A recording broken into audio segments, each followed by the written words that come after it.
Friends, నేను వరంగల్కి వచ్చాను. ఇక్కడ 1000 స్తంభాల గుడి చూడడానికి వెళ్తున్నాను.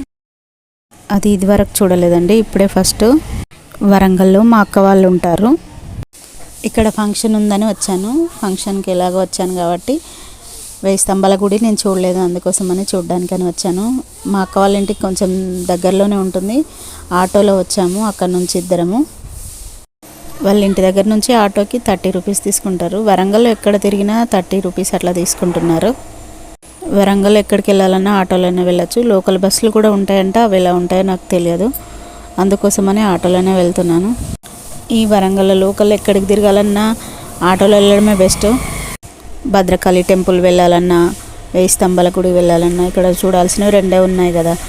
1000 స్తంభాల గుడికి ఇప్పుడు చూడడానికి వచ్చాను. భద్రకాళి టెంపుల్ ఇదివరకు వచ్చినప్పుడే చూసి వెళ్ళిపోయాను. అప్పుడు మా పిన్ని వాళ్ళ బాబు వాళ్ళ పెళ్ళి ఉంటే అప్పుడు వచ్చి చూసేసి వెళ్ళిపోయాను. గుడి ఇంకో వీడియోలో